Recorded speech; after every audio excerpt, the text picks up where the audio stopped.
আর মাছের ডিমের একটা চচ্চড়ি করে দেখাবো। হ্যাঁ, এই যে প্রথমে দিলাম একটু গরম মশলা ফোড়ন দিয়েছি আর পেঁয়াজ দিচ্ছি।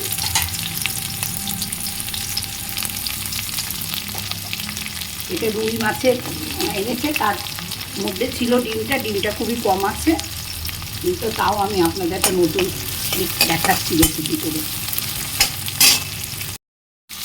টমেটো ফোড়নও দিয়ে দিলাম একসঙ্গে, আটা দিয়ে দিচ্ছি।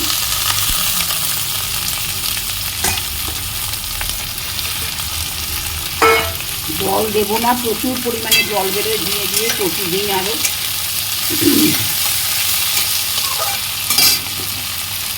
এখানে একটু টক দই আর একটু সর্ষে গুঁড়ো করা আর একটু কাশ্মীরি মির্চ দিয়েছি, এটা ফেটিয়ে নিচ্ছি, নিয়ে এটা দিয়ে দেবো।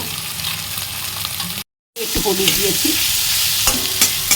এইভাবে এই টক দই দিয়ে যে মশলা করা ছিল, সর্ষে গুঁড়ো টুড়ো দিয়ে একটু কাশ্মীরি মির্চ দিয়ে সেই মশলাটা দিচ্ছি।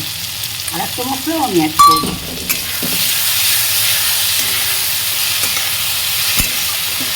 একটু পোস্ত দেওয়া আছে আর দুটো কাজু দেওয়া আছে, 4টে কিশমিশ দেওয়া আছে, তাহলে এটা মিষ্টি মিষ্টি আস্বাদ হবে। আর তোমরা নিশ্চয়ই সবাই জানো এই মাছের ডিমে বড়া একটা আঁচড়ে গন্ধ থাকে, সেটাকে ম্যানেজ করার জন্য এইটা তোমরাও দেবে, দিলে দেখবে কোনো গন্ধ লাগবে না। আর খুব গরম ভাতে কি জল দেওয়া ভাতে যখন মচমচে করে ভেজে খাবে তখন গন্ধটা লাগে না, কিন্তু এই ধরনের রেসিপি করলে ঝোল তরকারি ঝাল একটু গন্ধ লাগে। এই যে তরকারিটা খুব ভালো করে করছি, করে এটা ধোয়া জল দেবো। দুটো শুকনো লঙ্কা আস্ত দিয়ে দিলাম, ধুয়ে একটু জল দেবো দুটো বাটি দিয়ে, আর কোনো জল পড়বে না। এবার মাছের ডিমের বড়াগুলো সাজিয়ে দেবো।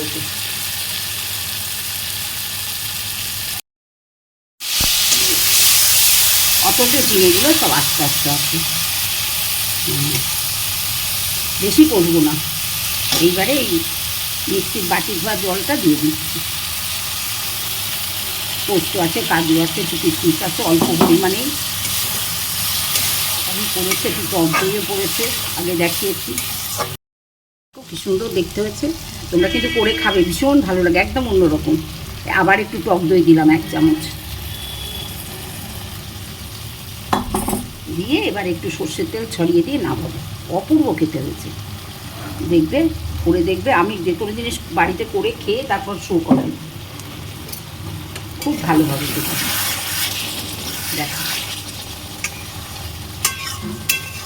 যে রুই মাছের ডিম ছিল সেটা দিয়ে তোমাদের এতক্ষণ ধরে দেখালাম, সেই ডিম দিয়ে ঝিঙে দিয়ে পেঁয়াজ টমেটো সব কিছু দিয়ে টক দই দিয়েছে একটু বেশি করে, 2 চামচ মতো, টমেটো সব কিছু দিয়ে একটা কাজু কিশমিশ দিয়ে পেস্ট বানিয়ে করেছি। দেখো কি দেখতে হয়েছে, দেখো অসাধারণ দেখতে হয়েছে।